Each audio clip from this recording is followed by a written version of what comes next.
Ayaw na ayaw daw ng Malacanang ang fake news. Eh bakit ng fake news yung presidente? Eto mismo, ito, nakahiya-hiya ito, Mr. President. O, sinong fake news ngayon, Mr. President naman eh? Kakahiya-hiya naman tayo, sir. Pambihira naman, presidente ka, binara ka ng spokesman lamang ng DOJ. Sabi, siya ay hindi inaresto. Ito, very clear ha. So, Mr. President, Narong mistake po kayo.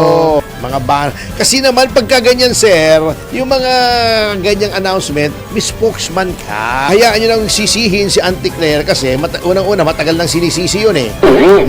At saka yung itsura niya mukhang kasisi-sisi talaga. Grabe naman. Alas 11:48 ng Umaga, Anthony Ferdinand Pasio! At Juvie de Guzman! Yan, at speaking of fake news, kanina pinag-uusapan natin, di ba?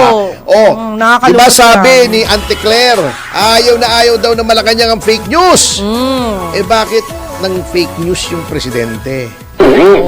Eto mismo, ito, nakahiya-hiya ito, Mr. President. Kaya nga, sinasabi sa inyo may spokesman kayo na pagka pumalpak, hindi kayo ang sisisihin. Si Auntie Claire, hayaan nyo nang sisihin si Auntie Claire kasi unang-una matagal nang sinisisi yun eh.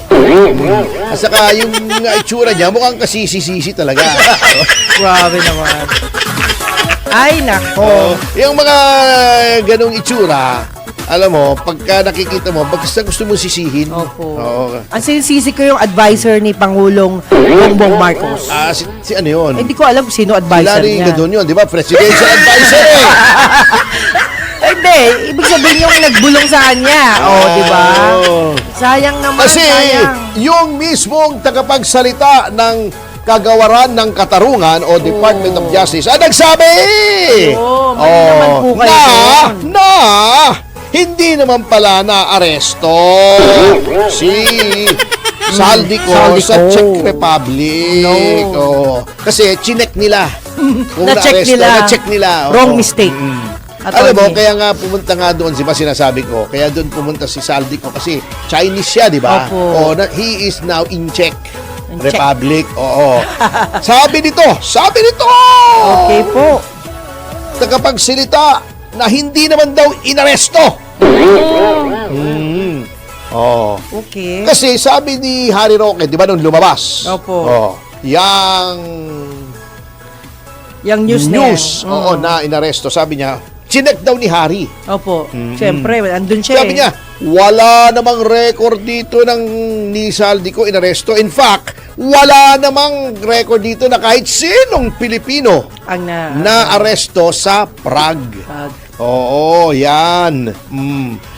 At ito ay kinumpirma ni Attorney Polo Martinez. Nung sinabi niya, teka muna, hindi naman arrest yun. Siya ay hindi inaresto. Ito, very clear ha.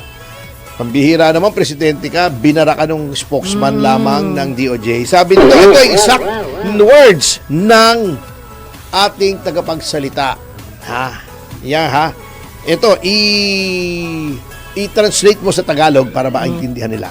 We have to be careful. Dapat mag-ingat tayo. With the nomenclature. Ano yun? Yung kataga. Okay. Kataga. Ayan. He was not arrested. Siya hindi nahuli.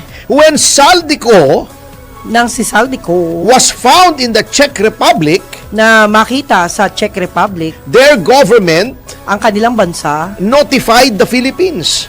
Ay magsasabi sa Pilipinas.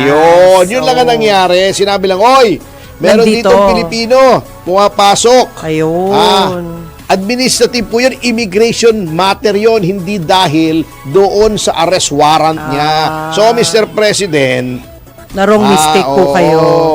At sabi pa nila, ito, Tagalogin mo rin ha, madali lang ito, sabi ni Martinez. Let's do away with the word arrest. Iwasan natin ang pagsasalita ng aresto. Yan. Because dahil arrest assumes ang paghuli ay it is being done. Ay ginagawa.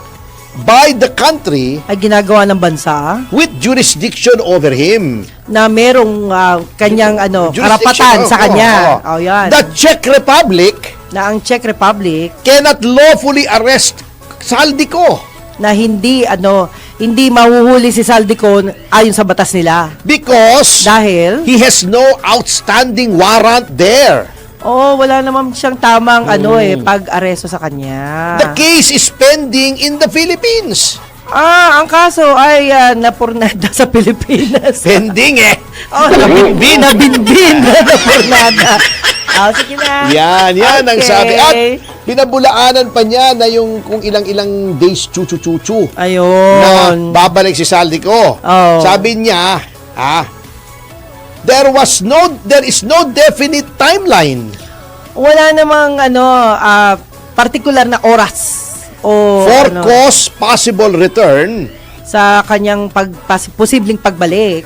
to the Philippines. Sa Pilipinas. Yan, ibig sabihin yan, read between the lines. Yeah. Hindi nila sigurado kung baka maipapalik nila. Uy, attorney Oo. Sinong fake news ngayon? Mr. President naman kakahiya-hiya naman tayo, sir. Kasi naman, pagka ganyan, sir, yung mga ganyang announcement, may spokesman ka. Kaya I would like to say something sa aking mga friendship dyan sa around the world. Alam mo, attorney, meron akong makukulit na mga tumatawag sa akin ng madaling araw. Don't call me when I was sleeping, please. Ay, bakit naman? Baka naman emergency. Hindi, mauubos yung English ko sa inyo. Eto pa, kung gusto nyo ng fake news, meron pa. Yung sinasabi nilang unexplained wealth daw. Teka, tingnan natin kung sinong may unexplained wealth. Hindi Tingnan natin. maiwanag na kayamanan yan. Ikumpara natin ang yaman Ay siya. ni Pangulong Marcos at ni Speaker Romualdez doon sa sinasabi nilang kayamanan. Kuno-kuno ni VP Sara. Okay, ito tingnan natin. Opo. Noong 2020, si Pangulong Marcos ay nagdeklara ng yaman na 203.8 million. Si Speaker Romualdez ay nagdeklara ng 475 million. Si VP Sara ay 44.8 million lang. Noong 2021, si Pangulong Marcos, more or less, ganun din yung yaman niya, 203 million. Si Speaker Martin ay 475 million. Si VP Sara tumaas ng konti, 58 million. Ayun.